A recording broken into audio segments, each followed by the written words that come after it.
Moi, mä oon Siiri, 21-vuotias aikaisemmalta ammatiltani myynnin ja markkinoiden merkonomi.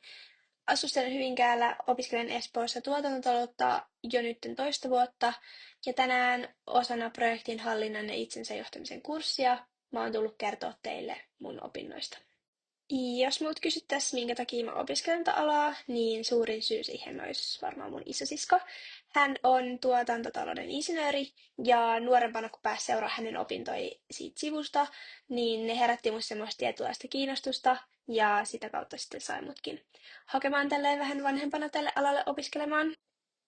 Oppimistavoitteena ennen valmistumista mulla on ehkä, että mä osaisin ymmärtää semmoisen NS-yrityksen ison kuvan ja että vähän, että miten ne kaikki eri päätöksenteot vaikuttaa niihin yrityksen eri osa-alueisiin. Ja sitten ihan tämmöisiä meidän omaan alaan liittyviä asioita haluan vielä oppia lisää. Ja sitten ehkä vähän verraten tuohon edelliseen vielä, niin mun tietynlaisen yhten tavoitteen on vähän kasvaa ihmisenä ja vähän ehkä rohkaistuu erilaisissa tilanteissa, että mä koen, että mä oon välillä vähän ujo. Mä koen kyllä, että mä oon tosi paljon jo kasvanut, mä oon tosi paljon rohkaistunut, mutta aina tämmöisissä asioissa voi vielä petrata. Mä opiskelen lähinnä kotolta käsin. Mä teen tehtäviä, käyn luennoilta ja ryhmätöitä, mitä ikinä kurssi sisältää. Mut sit näiden lisäksi mä tykkään tosi paljon yhdistää tätä opittua juttua vaikka mun oman työelämään. Mä tykkään miettiä siellä, miten ne jutut, mitä mä opin täällä, näkyy mun työssä. Ja vähän, että miten mä voisin ehkä tuoda niitä sinne, jos ne ei vielä näy siellä. Ja koska mä opiskelen kotolta käsin, niin mä oon yrittänyt luoda semmoisia NS-sääntöjä mun opinnoille, ja yksi ehkä suurin niistä on se, ettei jättäisi niitä tehtäviä vikaan iltaan, vaan ne pitäisi aina aloittaa aikaisemmin. Mä en aina ehkä onnistu tässä, mutta mä koen, että mä oon kyllä petrannut tosi paljon tässä nyt lähiaikoina. Mä seuraan mun opintoja totta kai Hopsin kautta, mutta sit mä tykkään tehdä myös tämmöisen oman NS-opiskelusuunnitelman. Mä listaan tuohon kaikki kurssit ja mitä tehtäviä niissä on. Ja sitten pistän vaan raksin perään, kun olen sen tehnyt, koska se jotenkin helpottaa mua hahmottaa sitä niin kuin kokonaiskuvaa, että mä tiedän, missä kohtaa mä oon, mitä mä oon tehnyt ja mitä mulla on vielä jäljellä. Mun opinnoissa mä käytän erilaisia työkaluja. Tärkeimpinä ehkä mä pidän niitä Metropolian itse tarjoamia PowerPointia, Wordia, mutta sitten myös esimerkiksi ryhmätöissä me tykätään käyttää tosi paljon Google Drivea, WhatsAppia, Teamsia. Ihan riippuu siitä, mihin tarvitsee ja mitä tarvitsee. Kun opiskelee ja tekee töitä samalla ja omistaa harrastuksiakin, niin mä koen, että semmoinen ajankäytön hallinta on aika tärkeä juttu. Mä olisin itse hukassa ilman mun kalenteria, vaikka se on täynnä. Mä olisin silti hukassa ilman sitä, mä en tietäisi, missä mun pitäisi olla ja milloin. Mä en ole aina osannut täyttää kalenteria, mä en ole aina osannut olla semmonen niin kuin aikatauluttaja, mutta musta tuntuu, että mä oon nykyään oppinut sitä vähän paremmin.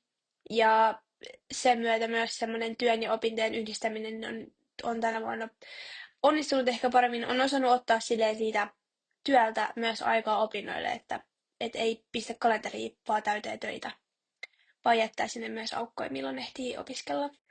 Riskejä on monenlaisia erilaisiin tilanteisiin, mutta mä koen, että ehkä isoimmana riskinä mun opinnoissa saattaa olla se, että aika loppuu, että ei olekaan osannut aikatauluttaa ja vähän ehkä kiireessä joutuu tehdä jotain juttuja tai joutuu tehdä päällekkäin, tai vaikka töissä joutuu tehdä pari koulutehtävää, niin sen näen suurimpana riskinä.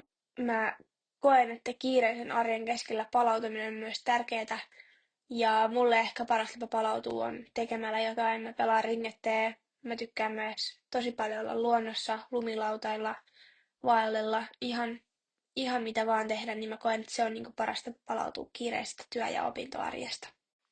Mä koen, että opiskeluissa mun yhtenä tietynlaisena roolina on semmoinen oppijana oleminen. Mun kuuluu imeä tätä tietoa itteen ja oppia mahdollisimman paljon uusia juttuja välillä lyhyessäkin ajassa, mutta sitten mä koen myös yhtenä roolina itseni johtamisen, koska mä teen näitä opintoja itselleni, en kenellekään muille. Mun rooli on myös ehkä olla semmoisen tietynlaisen yhteisön jäsen, että mun mielestä ystävät ja luokkatoverit on tosi tärkeä osa opiskeluja. Ilman heitä ei ehkä aina pärjäisi, niiltä voi kysyä apua, he voi kysyä sulta apua. Mun mielestä semmoinen niin tiedon jakaminen molemmin puolin on tosi tärkeää tämmöisissä opinnoissa.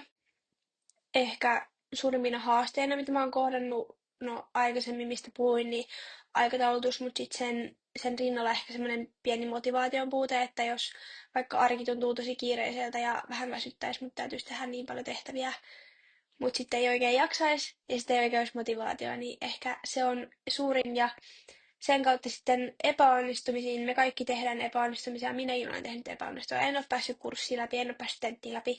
Mutta mun mielestä tärkeintä on se, että yrittää aina vaan uudestaan eikä vaan luovuta. Välillä saattaa tulla itku, välillä saattaa tulla raivo, mutta kunhan sä yrität uudestaan, niin mun mielestä se on niinku tärkeintä. Ja siihen mä pyrin aina.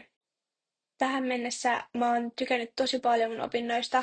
Ne on ollut oikeastaan just sitä, mitä mä oletin, että ne on, ja ne on antanut mulle tässä kohtaa jo tosi paljon, että musta tuntuu, että mä oon niinku oppinut jo tosi paljon. Ja mä oon myös päässyt tutustumaan todella ihaniin erilaisiin uusiin ihmisiin mun opintojen aikana. Tulevaisuudelta odotan totta kai sitä, että pääsee koulussa vielä oppimaan paljon lisää uusia juttuja, tekemään yhteistyötä uusien ihanien ihmisten kanssa, mutta sitten ehkä myös työelämältä sitä, että pääsee vielä enemmän yhdistää sitä opittua juttua sinne niin kuin käytännön työhön.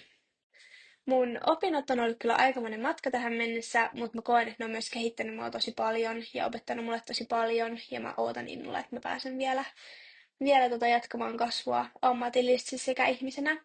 Mutta nyt kiitos, että kuuntelitte. Tässä oli mun esitys. Nähdään kouluilla.